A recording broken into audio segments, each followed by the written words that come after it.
Mukunda jewellers మొట్టమొదటి factory outlet ఇప్పుడు కూకట్పల్లి, కొత్తపేట్, సోమాజిగూడ మరియు ఖమ్మంలో. అంటే ఈ వీడియోలో నేను మారాల్సినటువంటి అవసరం వచ్చింది అనే ఆలోచన వచ్చింది నాకు.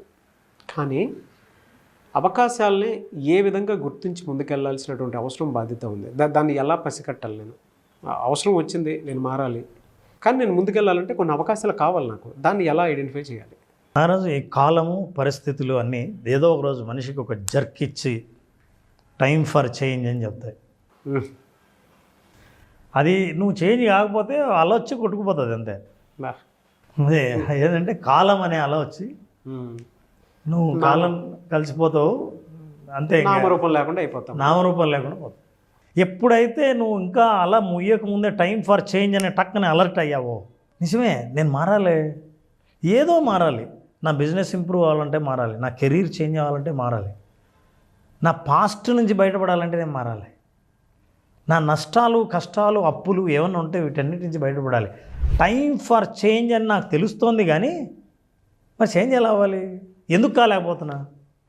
నేనేమో రెడీగా ఉన్నా, నేనేమో యాక్సెప్ట్ చేశాను, నేనేమో గుర్తించాను, మరి ఎందుకు కాలేకపోతున్నా అంటే వాటిల్లో ఉన్న ప్రధానమైన reason Naraju, people fail to identify the opportunities. అంటే ఎలా సార్? అది కరెక్ట్. దరిద్రంలో ఉన్నప్పుడు దాన్ని ఎట్లా గుర్తిస్తాం మనం? కష్టాల్లో ఉన్నప్పుడు, చేంజ్ కావాలన్న కోరిక కలిగినప్పుడు, ఆపర్చునిటీస్ ఉంటే బాగుంటుంది అనిపించినప్పుడు ఆపర్చునిటీస్ కనపడడం లేదు, చుట్టూ ఉంటాయి అయినా మనకు కనపడవు. ఎలా ఆపర్చునిటీస్ని ఎలా చూడాలి? అసలు ఆపర్చునిటీస్ కనపడకపోవడానికి ఒక ప్రధానమైన కారణం ఉంది నారాజు. ఈ ఒక్క ప్రధానమైన కారణాన్ని కనుక హ్యాండిల్ చేస్తే ఆపర్చునిటీస్ కనిపించడం మొదలు పెడతాయి. అదేంటి, ఇక్కడే ఉన్నాను, రోజు చూస్తున్నాను, నాకు తెలియట్లేదే అని మీరే ఆశ్చర్యపోయి ఆపర్చునిటీని గ్రాప్ చేసే పరిస్థితి వస్తుంది. అందులో ముఖ్యంగా చాలామంది ఆపర్చునిటీ అన్నది ఫ్యూచర్, నీకు కనపడకపోవడానికి కారణం నీ దృష్టి ఉండేది బ్యాక్, వెనకాల. ఫర్ ఎగ్జాంపుల్, ఒక బోర్డు ఇట్లా నీకు కనిపిస్తే హోప్ ఏమో భవిష్యత్తులో ఉంది, నువ్వు ఎంతసేపు గతాన్ని గురించి ఏడుస్తా రిగ్రెట్స్లో ఉంటావు. రిగ్రెట్స్ ఈ దారిలో ఉంది, హోప్ ఏమో ఇటువైపు ఉంది. నువ్వు ఇటువైపు ప్రయాణం చేయాలి, కానీ వెనక్కి ప్రయాణం చేస్తే ఎట్లా? వెనక్కి ఎలా ప్రయాణం చేస్తుంటావంటే, ఎందుకు అట్లా జరిగిందా, ఆ నిర్ణయం ఎందుకు తీసుకున్నానా, అనవసరంగా పొరపాటు చేశాను, ఈ కోర్స్ తీసుకోకపోయినా బాగుండేది, ఇక్కడ ఇన్వెస్ట్ చేయకున్నా బాగుండేది, వాళ్ళు వీడిని నమ్మకపోయినా బాగుండేది. ఇవన్నీ న్యాయమే, నిజంగానే జరిగాయి. కానీ నువ్వు ఎప్పుడెప్పుడైతే అట్లా ఆలోచిస్తున్నావో భవిష్యత్తులో అవకాశాలని నువ్వే మూసేస్తున్నావు. చాలామంది చేసే పొరపాటు ఏంటంటే దే హేట్ దేర్ పాస్ట్. నాకొద్దు పాస్ట్, నిజమే, గతం వద్దు, నువ్వు హేట్ చేస్తావే. హేట్ చేయకుండా పాస్ట్ నుంచి ఎలా బయటపడి ఫ్యూచర్లో ఉన్న అవకాశాలని చూస్తావు. Past is the history, future is the mystery, present is the presentation gift.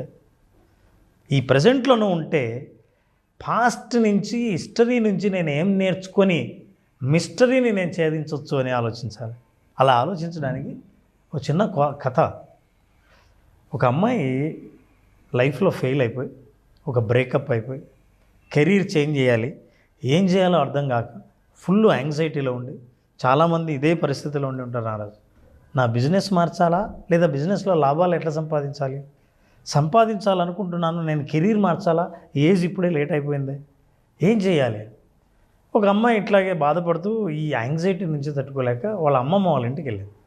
అమ్మమ్మ వాళ్ళ ఇంటికి వెళ్ళి ఆ స్ట్రెస్ని తగ్గించుకుందాం, ఏం చేయాలో ఆలోచిద్దామని, అవకాశాలు అయితే కనిపించట్లేదు, రిలాక్స్ అవుదామని వెళ్ళింది. వెళ్తే వెళ్ళినప్పటి నుంచి ఆ అమ్మాయి ఇలా దిగులుగా కనిపిస్తూ కనబడింది. వాళ్ళ అమ్మమ్మ గమనించింది, ఈ పిల్ల నాతో గడపడానికి వచ్చిందే, ఎప్పుడు ఇలా ఉందని వాళ్ళ అమ్మమ్మ కూడా బాధపడడం మొదలుపెట్టింది. సరే, ఒక రోజు ఏం చేసిందంటే, మంచి ఆపర్చునిటీ అని అమ్మాయిని, నీకు ఒకటి చూపించాలని అనుకుంటున్నాను, కింద గ్యారేజ్ ఏరియాలోకి వెళ్దామని. సరే అని ఆ పాప కూడా వచ్చింది. అమ్మాయి వచ్చి వాళ్ళ అమ్మమ్మతో పాటు లోపలికి వెళ్ళింది. వెళ్తే ఒక పాత అల్మారా చూపించింది. ఈ అల్మారా గుర్తుందంటే, గుర్తుంది, నేను చిన్నప్పుడు ఆడుకునేదాన్ని కదా అని అల్మారా ఓపెన్ చేసింది. అన్ని బొమ్మలు అన్నీ ఉన్నాయి. నీకేం గుర్తొస్తుంది అని? అయ్యో, నాకు చిన్నప్పుడు బాగా గుర్తుంది, మా అమ్మ నాన్న ఇద్దరు ఎప్పుడైనా ట్రావెల్ చేసినప్పుడు, జాబ్ చేస్తున్నప్పుడు, బయటికి వెళ్ళినప్పుడు నేను పాత బొమ్మలన్నీ పడేసేదాన్ని. ఎందుకు పడేసేదానివో తెలుసా? పాత బొమ్మల్ని పడేస్తే మా అమ్మ నాన్న ఊరు నుంచి వచ్చేటప్పుడు కొత్త బొమ్మలు తెస్తారు కదా, కొత్త బొమ్మల్ని ఈ అల్మారాలో పెట్టాలంటే నేను పాతవి పడేయాలి. మరి బొమ్మలు పాతయని పడేసావే, నీ జ్ఞాపకాలు పాతవి పడేయకుంటే కొత్త జ్ఞాపకాలు, కొత్త ఆపర్చునిటీస్ నువ్వు ఎట్లా పెడతావు నువ్వు? బా ఈ అల్మారాలో బొమ్మలు చూస్తే పాతవి తీసేస్తావు, పనికిరాదని తెలుసు, కానీ కొత్తది వచ్చినా ఇందులో ప్లేస్ కావాలంటే పాతవి తీసేయాల్సిందే అంటూనే అమ్మాయికి ఒక్కసారి జర్క్ వచ్చింది. నిజమే కదా, నేను ఎంతసేపు అది అలా జరిగిందేంటి, ఇది ఇలా జరిగిందేంటి, ఇది జరగకుండా ఉంటే బాగుండేది అని ఆలోచిస్తున్నానే తప్ప నేను అలా కాదు, ఇవన్నీ మర్చిపోదాం, అయిపోయింది, నేను ఫ్యూచర్ రేపు గురించి ఆలోచించాలి, ఆపర్చునిటీస్ ఏంటో చూడాలి. ఆపర్చునిటీస్ని గుడ్డిగా కళ్ళకు గంతలు కట్టేది ఏంటంటే గతం గురించి వగచడం, గతాన్ని గురించి ఆలోచిస్తూ బాధపడే ప్రతి ఒక్కరికి కళ్ళకు గంతలు కట్టినట్టు లెక్క. కళ్ళకు గంతలు కట్టుకొని నువ్వు భవిష్యత్తు చూడాలని అనుకుంటే ఇంపాసిబుల్, ఏ దృశ్యము కనపడదు. కాబట్టి నేర్చుకోవాల్సింది ఆ అమ్మాయి చెప్పే మూడు విషయాలు చెప్పింది. నేను సక్సెస్ అవ్వడానికి ఈ 3 విషయాలు నేను నేర్చుకోవాలని. బహుశా ఈ నేర్చుకునే విషయాలు కూడా మన ప్రేక్షకులు బాగా పనికొస్తాయని నేను అనుకుంటా. Number 1 is that let go the past. గతం పోనివ్వండి, దాన్ని ఏం మీరు ద్వేషించక్కర్లే, కానీ గతం నుంచి బయటపడండి. ఎప్పుడైతే ద్వేషిస్తున్నావో ఆ గతం నేను లాగుతూ ఉంటుంది. నెగిటివ్ ఎమోషన్ ఎప్పుడుందో you attract only negative memories. Negative మెమరీస్కు ఫుల్ స్పేస్ ఉంటే మైండ్లో నీకు కొత్త మెమరీస్కి, కొత్త ఆపర్చునిటీస్కి, కొత్త పీపుల్కి, కొత్త రిలేషన్షిప్కి ఎక్కడుంది opportunity? Second, be grateful to the past. అసలు నీదేదో ఒక పాత్ర ఉండింది, నువ్వు ఈ స్థాయిలో ఇక్కడి దాకా రావడానికి నీ పాస్టే ఉపయోగపడింది. నువ్వు వ్యతిరేకించకు, ద్వేషించకు, అసహించుకోకు. గతంలో మనుషులు కానీ, గతంలో జ్ఞాపకాలు కానీ, గతంలో అనుభవాలు కానీ, ఈ అనుభవాలన్నీ నిన్ను ఇక్కడ దాకా తీసుకురావడానికి ఉపయోగపడ్డాయి. చాలు, వాటి పాత్ర అయిపోయింది, అవి చెడిపోయాయి, వాడేసుకున్నారు, పడేసండి, ఖాళీగా పెట్టండి అల్మారా, ఇప్పుడు కొత్తవి వస్తాయి. This is what is the life. And finally what you need to understand, something you will sacrifice to get better. నువ్వు ఏదైనా వదులుకోవాలా అని డిమాండ్ చేస్తుందంటే ఈ సృష్టి, నీ జీవితం, అరే నేను ఇది వదులుకోవాలా అని అనిపిస్తుందంటే దీనికంటే అద్భుతమైనది ఏదో నీ జీవితంలోకి రావాలనే నిన్ను త్యాగం చేయమంటుంది. కాబట్టి నువ్వు త్యాగం చేయడానికి సిద్ధంగా ఉండు, కొత్తది వస్తుంది. గతాన్ని నుంచి బయటపడు, భవిష్యత్తు అవకాశాలు కనిపించడం మొదలు పెడతాయి. ఎప్పుడైతే కనిపించడం మొదలు పెడతాయో అప్పుడు you will be able to visualize.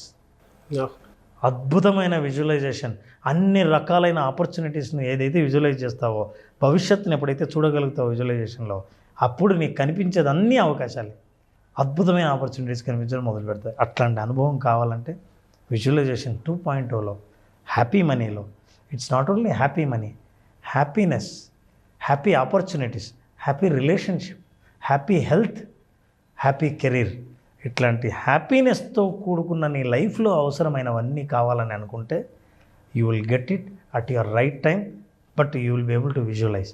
దాని నుంచి బయటపడాల్సిన ఒకటి పాత జ్ఞాపకాల నుంచి. మళ్ళీ క్లాస్ ఎప్పుడైనా అవకాశం ఉంటుంది, ఎందుకంటే విజువలైజేషన్ అది ఎక్స్పీరియన్స్ చేయడానికి మీరు పెట్టింది కంప్లీట్ ప్రాక్టీస్. అవును, ఒక జీవితాన్ని అర్థం చేసుకోవడానికి, కెరీర్లో సక్సెస్ అవ్వడానికి, దాంతోపాటు చాలామందికి మనీకి సంబంధించినటువంటి బ్లాక్స్ కొన్ని ఉంటాయి. సో ఆలోచన ఎలా క్రియేట్ చేసుకుని ముందుకెళ్ళాలి అనేటువంటి దానికి, కొంతమందికి ఏమో జాబ్కి సంబంధించినటువంటి వాటిలో ఎంత త్వరగా క్విక్ చాలామంది గ్రాప్ చేసుకోవాలని ఉంటుంది, క్రాక్ చేయాలని ఉంటుంది. అవును, దానికోసమైనా సరే సో విజువలైజేషన్ ప్రాక్టీస్ అనేది మళ్ళీ ఎప్పుడు అవకాశం ఉంటుంది.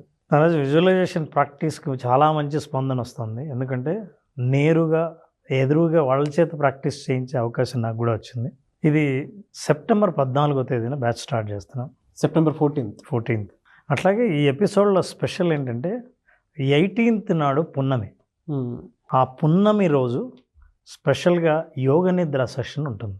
పున్నమి రోజు రాత్రి యోగ నిద్ర సెషన్లో పాల్గొన్న వాళ్ళకి ఏవైనా సరే మానసిక రుగ్మతలు కానీ, నిద్రలేమి సమస్యలు కానీ ఉన్నవాళ్లే కాకుండా ఏవైతే మెంటల్ బ్లాక్స్ ఉంటాయో, ఆందోళనలు ఉంటాయో, భయాలు ఉంటాయో, నిర్ణయాలు తీసుకోలేకుండా ఆగిపోయిన బ్లాక్స్ ఏవైతే ఉంటాయో వాటన్నిటిని రిలీజ్ చేసే యోగ నిద్ర 18th ఉంటుంది.